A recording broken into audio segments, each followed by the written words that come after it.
ಪ್ರೀತಿಯ ವಿದ್ಯಾರ್ಥಿಗಳೇ, ನಾನು ನಿಮ್ಮ ಕನ್ನಡ ಶಿಕ್ಷಕಿ ವತ್ಸಲಾ ಮೂಲೆಮನಿ. SLC ವಿದ್ಯಾರ್ಥಿಗಳಿಗೆ ನಿಮ್ಮ ಪಠ್ಯಪುಸ್ತಕದಲ್ಲಿರುವಂತಹ 3ನೇ ಪಾಠವಾದ ಗಾನಯೋಗಿ ಪಂಡಿತ್ ಪುಟ್ಟರಾಜ್ ಗವಾಯಿ ಅನ್ನುವಂತಹ ಪಾಠವನ್ನು ಓದು ತರಗತಿಯಲ್ಲಿ ಪ್ರಾರಂಭಿಸಿದ್ದೆ. ಆ ಪಾಠವನ್ನು ಬರೆದಂಥವ್ರು ಯಾರು ಅಂತ ಹೇಳಿದ್ರೆ ರಮೇಶಗೌಡ MK ಅಂತ ಹೇಳಿ. ಈ ರಮೇಶಗೌಡ MK ಪರಿಚಯನೂ ಕೂಡ ಓದು ತರಗತಿಯಲ್ಲಿ ಮಾಡಿದ್ದೆ. ಹಾಗೆಯೇ ಪಂಡಿತ್ ಪುಟ್ಟರಾಜ್ ಗವಾಯಿ ಅವರು ಹೇಗೆ ಕಣ್ಣನ್ನು ಕಳ್ಕೊಂಡ್ರು ಅನ್ನೋದನ್ನು ಮತ್ತು ಅವರ ಮಾವನ ಆದಂತಹ ಚಂದ್ರಶೇಖರಯ್ಯನವರ ಹಾರ್ಮೋನಿಯಮನ್ನು ನುಡಿಸಿದನ್ನು ಕೂಡ ನಿಮಗೆ ಓದೋ ತರಗತಿಯಲ್ಲಿ ಹೇಳಿದ್ದೆ. ಇವತ್ತು ಪೇಜ್ ನಂಬರ್ 17ರಲ್ಲಿ ಏನಿದೆ ಅಂತ ನೋಡೋಣ.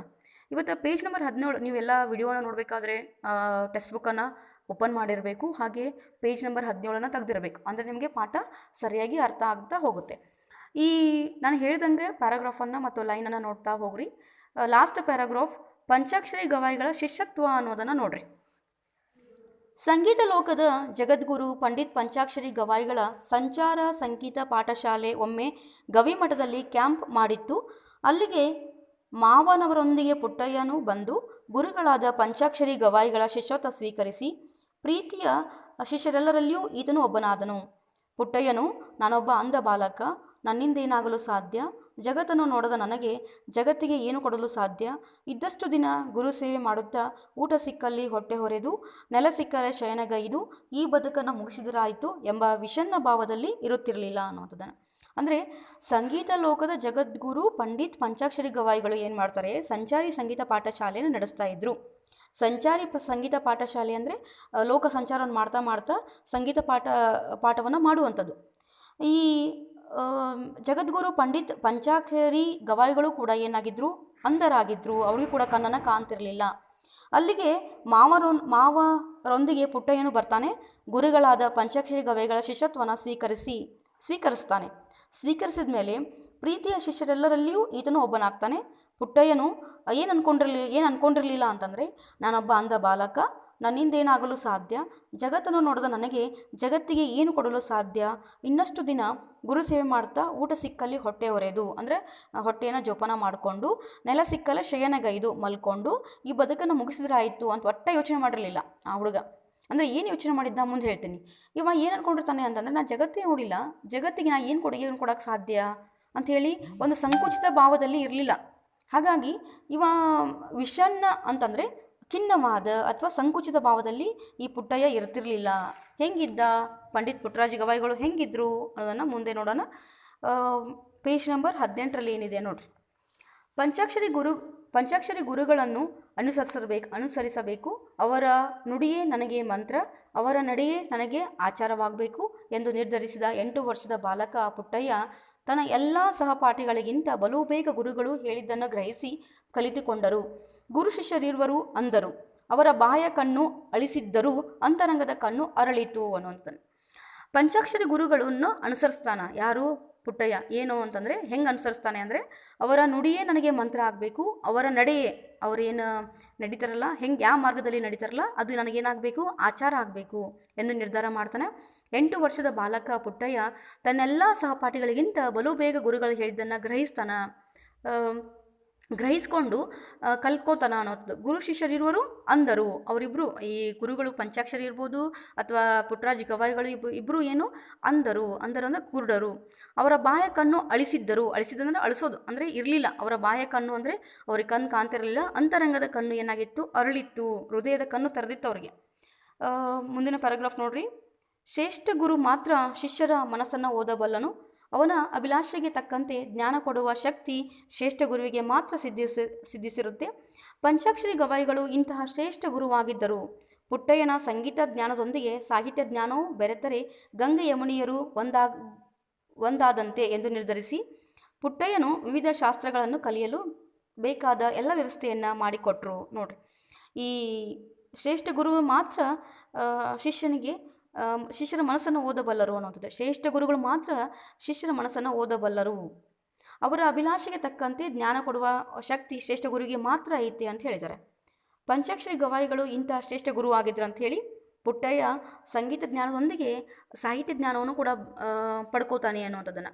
ಈ ಸಂಗೀತ ಜ್ಞಾನದೊಂದಿಗೆ ಸಾಹಿತ್ಯ ಜ್ಞಾನವನ್ನು ಪಡ್ಕೊಂಡ್ರೆ ಗಂಗೆ ಮತ್ತು ಯಮುನಿಯೇ ಅಂದರೆ ಗಂಗಾ ನದಿ ಮತ್ತು ಯಮುನಾ ನದಿ ಒಂದಾದಂತೆ ಎಂದು ನಿರ್ಧರಿಸ್ತಾರೆ ಯಾರು? ಪಂಚಾಕ್ಷರಿಗಳು.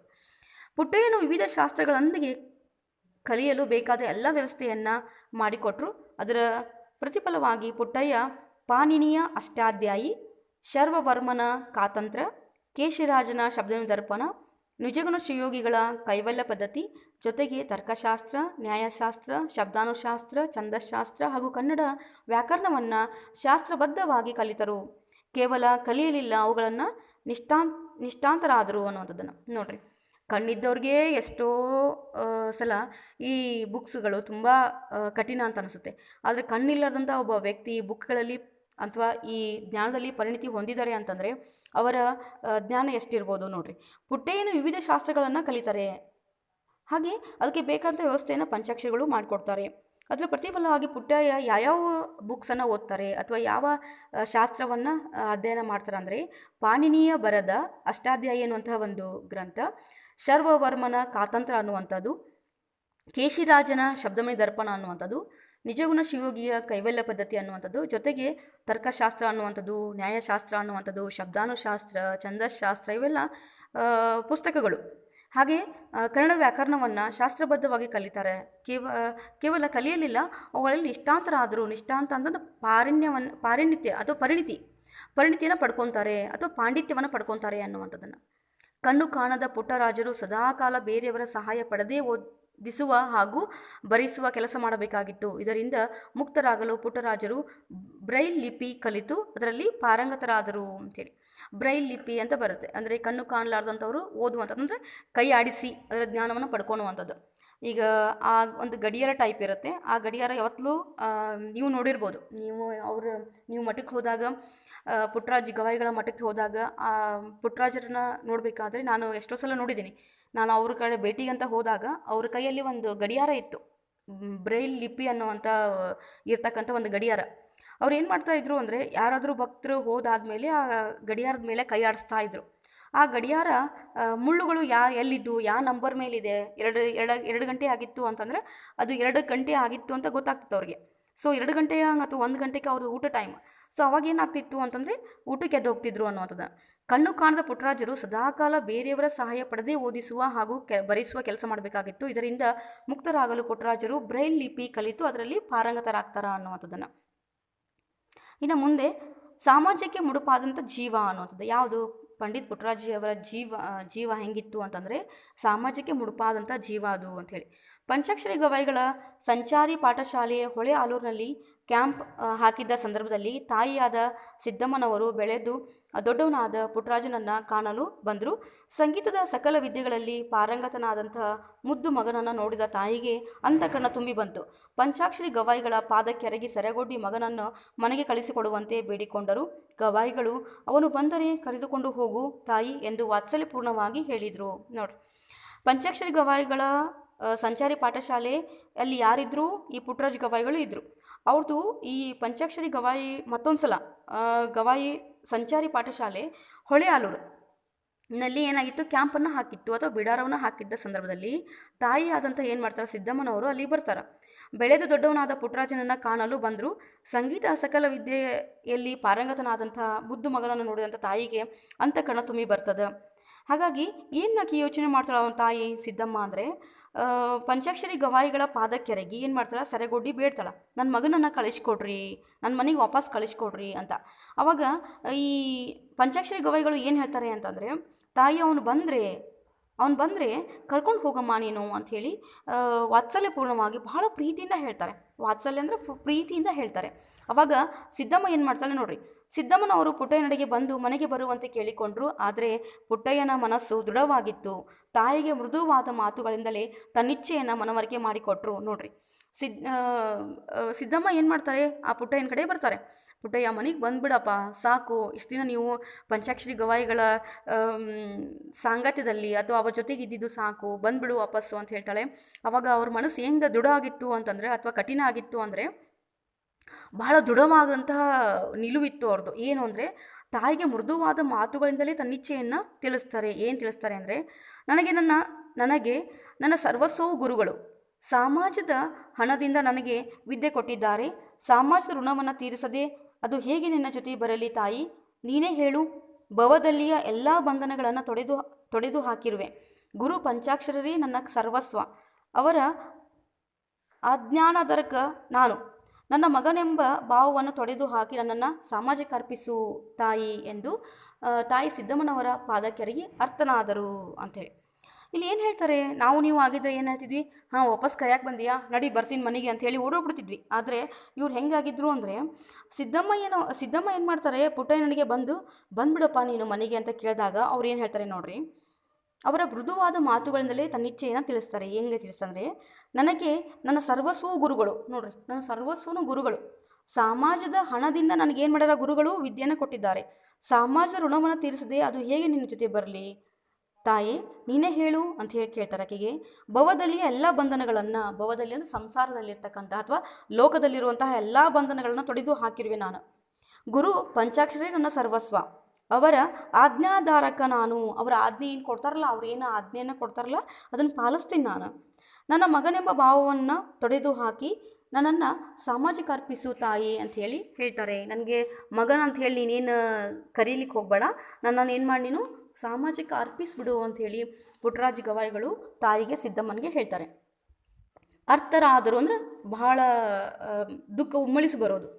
ಸಿದ್ದಮ್ಮನವರು ಸಾಮಾನ್ಯರಂತೆ ವರ್ತಿಸದೆ ಮಹಾತಾಯಿಯಂತೆ ಮಗನಿಗೆ ಆಶೀರ್ವದಿಸಿದರು. ನಿನ್ನಂಥ ಶ್ರೇಷ್ಠ ಪುತ್ರರತ್ನವೊಂದನ್ನು ಹೆತ್ತ ಭಾಗ್ಯ ನನ್ನದಾಗಲಿ. ಹೆಂಡತಿ ಮಕ್ಕಳು ಸಂಸಾರವೆಂಬ ಬಂಧನದಲ್ಲಿ ಬಂದಿಯಾಗೋದು ನಿನಗಿಷ್ಟವಿಲ್ಲದಿದ್ದರೆ ನನ್ನ ಜೊತೆ ಬರುವುದು ಬೇಡ ಮಗನೇ. ಗುರು ಪಂಚಾಕ್ಷರರು ತೋರುವ ಮಾರ್ಗದಲ್ಲೇ ನೀನು ನಡೆದು ಅಮರನಾಗು ಕಂದ ಎಂದು ಮಗನನ್ನು ಅಂತಃಕರಣ ತುಂಬಿ ಹರಸಿ ಭಾರವಾದ ಹೃದಯದಿಂದ ದೇವರ ಹೊಸ ಪೇಟೆಗೆ ಮರಳಿದರು. ಪುಟ್ಟರಾಜರು ಲೌಕಿಕ ಬಂಧನಗಳನ್ನು ಹೊಸ್ತಿಲನ್ನು ದಾಟಿ ಅನಿಕೇತರಾದರು ಅನ್ನೋದನ್ನು. ಸರಿ, ನಿನ್ಗೆ ಹೆತ್ತಿದ್ಗೂ ನನಗೆ ಸಾರ್ಥಕ ಆಯ್ತು, ಇಂಥ ಭಾಗ್ಯಶಾಲಿ ನನ್ನ ಮಗ ಅನ್ನಲಿಕ್ಕೆ ನನಗೆ ಹೆಮ್ಮೆ ಇದೆ. ನಿನ್ನಂಥ ಶ್ರೇಷ್ಠ ಪುತ್ರನ ರತ್ನವೊಂದನ್ನು ಹೆತ್ತ ಭಾಗ್ಯ ನನ್ನದಾಗಲಿ. ಹೆಂಡತಿ ಮಕ್ಕಳು ಸಂಸಾರವೆಂಬ ಬಂಧನದಲ್ಲಿ ಬಂದಿಯಾಗೋದು ನಿನಗೆಷ್ಟಿಲ್ಲ ಅಂತ ಹೇಳಿದರೆ ನೀ ಮನೆಗೆ ಬರೋದೇ ಬೇಡ. ಹಾಗಾಗಿ ಅಂಥೇಳಿ ಏನು ಮಾಡ್ತಾಳೆ, ಗುರು ಪಂಚಾಕ್ಷರಿ ತೋರೋ ಮಾರ್ಗದಲ್ಲಿ ನೀನು ನಡೆ ಅಂಥೇಳಿ ಅಮರನಾಗು ಅಂಥೇಳಿ ಅವಂಗೆ ಆಶೀರ್ವಾದ ಮಾಡ್ತಾಳೆ. ಅಂತಃಕರಣ ತುಂಬಿ ಆಶೀರ್ವಾದ ಮಾಡ್ತಾಳೆ. ಯಾರು? ಸಿದ್ದಮ್ಮ. ಭಾರವಾದ ಹೃದಯದಿಂದ ದೇವರ ಹೊಸಪೇಟೆಗೆ ಅವ್ರ ಊರದು, ಯಾರು? ಸಿದ್ದಮ್ಮನ ಊರು. ಅಂದರೆ ಭಾರವಾದ ಹೃದಯದಿಂದ ದೇವರ ಹೊಸಪೇಟೆಗೆ ಮರಳ್ತಾರೆ. ಪುಟ್ಟರಾಜನ ಲೌಕಿಕ ಬಂಧನಗಳನ್ನು ಹೊಸ್ತಿಲನ್ನು ದಾಟಿ, ಲೌಕಿಕ ಅಂದರೆ ಈ ತಂದೆ ತಾಯಿ ಮಗ ಹೆಂಡತಿ ಇವರೆಲ್ಲ ಈ ಲೌಕಿಕ ಬಂಧನಗಳ ಹೊಸ್ತಿಲು ಅಂದರೆ ಮನೆಯಿಂದ ಹೊರಗೆ ಬರ್ಬೇಕಾದ್ರೆ ಹೊಸ್ತಿಲು ಅಂತ ಇರುತ್ತೆ. ಹೊಸ್ತಿಲನ್ನು ದಾಟಿ ಇವರು ಅನಿಕೇತರಾಗ್ತಾರೆ, ವಿಶ್ವಮಾನವರಾಗ್ತಾರೆ. ಅನಿಕೇತರ ಅಂದರೆ ವಿಶ್ವಮಾನವರಾಗ್ತಾರೆ. ಯಾರು? ಪಂಡಿತ್ ಪುಟ್ಟರಾಜ ಗವಾಯಿಗಳು ಅನ್ನುವಂಥದ್ದನ್ನು. ಇನ್ನು ಮುಂದಿನ ಪ್ಯಾರಾಗ್ರಾಫ್ ನೋಡ್ರಿ. ಗಾಂಧಿ ತತ್ವಾನುಯಾಯಿಗಳಾದಂತಹ ಪಂಚಾಕ್ಷರಿ ಗವಾಯಿಗಳು ಭಾರತದ ಸ್ವತಂತ್ರ ಚಳವಳಿಗೆ ಮುಖ್ಯ ಪ್ರೇರಣೆಗಳಲ್ಲೊಂದಾದ ಖಾದಿ ಬಟ್ಟೆಯನ್ನು ಧರಿಸಿಕೊಳ್ಳುವುದರ ಮೂಲಕ ಸ್ವದೇಶಿ ಆಂದೋಲನಕ್ಕೆ ಕೈ ಜೋಡಿಸಿದರು. ಇಲ್ಲ ಗಾಂಧಿ ತತ್ವಾನುಯಾಯಿಗಳಾದಂತಹ ಗಾಂಧಿಯ ತತ್ವಗಳನ್ನು ಪಾಲಿಸ್ತಕ್ಕಂತಹ ಪಂಚಾಕ್ಷರಿ ಗವಾಯಿಗಳು ಭಾರತ ಸ್ವತಂತ್ರ ಚಳವಳಿಯ ಮುಖ್ಯ ಪ್ರೇರಣೆಗಳೊಂದಾದ, ಭಾರತ ಸ್ವತಂತ್ರ ಚಳವಳಿಗೆ ಮುಖ್ಯ ಪ್ರೇರಣೆ ಏನು? ಖಾದಿ ಬಟ್ಟೆಯನ್ನು ಹಾಕೊಂಡವರು ಅದೊಂಥರ ಮೋಟಿವೇಟ್ ಇದ್ದಂಗೆ. ಖಾದಿ ಬಟ್ಟೆಯನ್ನು ಧರಿಸಿಕೊಳ್ಳುವುದರ ಮೂಲಕ ಸ್ವದೇಶಿ ಆಂದೋಲನಕ್ಕೆ ಇವರು ಏನು ಮಾಡ್ತಾರೆ? ಕೈ ಜೋಡಿಸ್ತಾರೆ. ಯಾರು? ಪಂಚಾಕ್ಷರಿಗಳು ಅನ್ನುವಂಥದ್ದು. ಅವರೊಂದಿಗೆ ಪುಟ್ಟರಾಜರು ಖಾದಿ ಬಟ್ಟೆಯನ್ನು ತೊಡುವ ಪ್ರತಿಜ್ಞೆ ಮಾಡಿದರು. ಹಾಲಿನಂತಹ ಮನಸ್ಸುಳ್ಳ ಪುಟ್ಟರಾಜರು ತಮ್ಮ ಜೀವನೋದ್ದಕ್ಕೂ ಶುಭ್ರವಾದ ಖಾದಿ ಬಟ್ಟೆಗಳನ್ನು ಧರಿಸಿ ಭಾರತೀಯತ್ವಕ್ಕೆ ಮಾದರಿಯಾದರು. ನೋಡ್ರಿ, ಅವಾಗೆಲ್ಲ ಖಾದಿ ಬಟ್ಟೆ ಎಲ್ಲರೂ ಧರಿಸ್ತಾ ಇದ್ರು. ಇವರು ಕೂಡ ಏನು ಮಾಡ್ತಾರೆ? ಪಂಚಾಕ್ಷರಿಗಳೊಂದಿಗೆ ಇವರು ಕೂಡ ಖಾದಿ ಬಟ್ಟೆಯನ್ನು ಧರಿಸೋಕೆ ಪ್ರತಿಜ್ಞೆಯನ್ನು ಮಾಡ್ತಾರೆ. ಶುಭ್ರವಾದ ಬಿಳಿಯ ಉದ್ದನೆಯ ಅಂಗಿ, ಪಂಚೆ, ತಲೆಗೆ ಕೆಂಪು ಪೇಟ, ಹೊಸ್ತಿಲಲ್ಲಿ ತ್ರಿಪುಂಡ ಭಸ್ಮ, ಕೊಳಲ್ಲಿ ರುದ್ರಾಕ್ಷಿ ಮಾಲೆ, ಪಾದಗಳಿಗೆ ಅರಿವೆಯ ಪಟ್ಟಿಕೆಯನ್ನು ಜೋಡಿಸಿದಂತಹ ಕಟ್ಟಿಗೆಯ ಹಾವುಗಳು, ಕೈಯಲ್ಲಿ ಉದ್ದನೆಯ ಬೆತ್ತ, ಇವು ಪುಟ್ಟರಾಜರ ಬಾಹ್ಯ ವ್ಯಕ್ತಿತ್ವದ ಗುರುತುಗಳಾದವು ಅನ್ನುವಂಥದ್ದು. ಇವರು ಹೆಂಗೆ ಬಟ್ಟೆಯನ್ನು ಹಾಕೋತಾ ಇದ್ರು ಅಥವಾ ವೇಷಭೂಷಣ ಹೆಂಗಿತ್ತು ಇವ್ರದ್ದು ಅಂದರೆ, ಶುಭ್ರವಾದ ಬಿಳಿಯ ಉದ್ದನೆಯ ಅಂಗಿ, ನಿಲುವಾದಂಥ ಅಂಗಿಯನ್ನು ಹಾಕೋತಾ ಇದ್ರು. ಪಂಚೆ, ದೋತರ ಅಂತ ಕರಿತೀವಿ ನಾವು, ಪಂಚೆನ ಉಡ್ತಾ ಇದ್ರು. ತಲೆಗೆ ಕೆಂಪು ಪೇಟವನ್ನು ಹಾಕ್ತಾಯಿದ್ರು.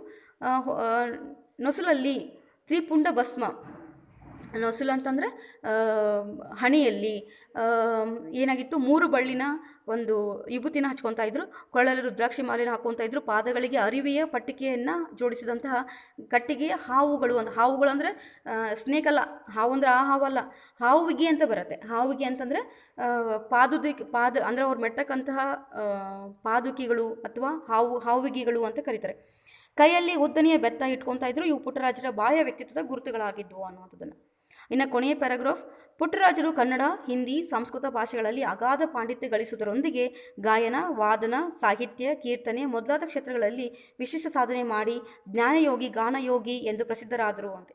ಪುಟ್ಟರಾಜವರು ಕನ್ನಡ ಬರ್ತಿತ್ತು, ಅವ್ರಿಗೆ ಹಿಂದಿ ಬರ್ತಾ ಇತ್ತು, ಸಂಸ್ಕೃತ ಬರ್ತಾ ಇತ್ತು, ಹಾಗಾಗಿ ಪಾಂಡಿತ್ಯವನ್ನು ಪಡ್ಕೊಂಡಿದ್ರು. ಗಾಯನ, ವಾದನ, ಸಾಹಿತ್ಯ, ಕೀರ್ತನೆ ಮೊದಲಾದ ಕ್ಷೇತ್ರಗಳಲ್ಲಿ ಇವರು ವಿಶಿಷ್ಟ ಸಾಧನೆಯನ್ನು ಮಾಡಿ ಜ್ಞಾನಯೋಗಿನೂ ಕೂಡ ಆದರು, ಹಾಗೆ ಗಾನಯೋಗಿನೂ ಕೂಡ ಆದರು ಅಂಥೇಳಿ.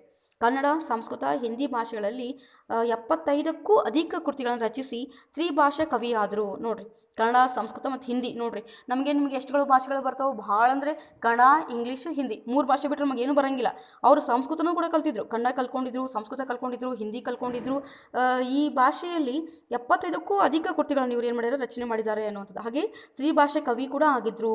ಅವರ ಸಾಧನೆಗೆ ನಾಡೋಜ, ಬಸವಶ್ರೀ, ಪದ್ಮಭೂಷಣ, ಗೌರವ ಡಾಕ್ಟರೇಟ್ ಮುಂತಾದ ಗೌರವ ಪ್ರಶಸ್ತಿಗಳು ಏನಾಗವು, ಸಾಲುಗಟ್ಟಿ ಬಂದಿವೆ ಅಂತ ನೋಡ್ರಿ ಸಾಲಾಗಿ ನಾಡೋಜ ಇರ್ಬೋದು, ಬಸವಶ್ರೀ ಇರ್ಬೋದು, ಪದ್ಮಭೂಷಣ ಪ್ರಶಸ್ತಿಗಳು ಕೂಡ, ಹಾಗೆ ಗೌರವ ಡಾಕ್ಟರೇಟ್ ಪ್ರಶಸ್ತಿಗಳು ಕೂಡ ಇವರು ಏನು ಪಡ್ಕೊಂಡಿದ್ದಾರೆ ಅನ್ನುವಂಥದ್ದನ್ನು ನೋಡ್ರಿ. ಕಣ್ಣಿದ್ದೇ ನಮ್ಗೆ ಏನೂ ಸಾಧನೆ ಮಾಡೋಕ್ಕಾಗಲ್ಲ ಅನ್ನೋಂಥ ಸಮಯದಲ್ಲಿ ಇವರು ಕಣ್ಣಿರ್ಲಾರ್ದೆ ಇಷ್ಟೆಲ್ಲ ಸಾಧನೆ ಮಾಡಿದಾರಲ್ಲ, ಇದರಿಂದ ನೀವು ಏನಾಗಬೇಕು ವಿದ್ಯಾರ್ಥಿಗಳೇ, ಮೋಟಿವೇಟ್ ಆಗಬೇಕು, ಏನಾದರೂ ಸಾಧಿಸಬಹುದು, ಮನಸ್ಸಿದ್ರೆ ಮಾರ್ಗ ಅನ್ನುವಂಥದ್ದು.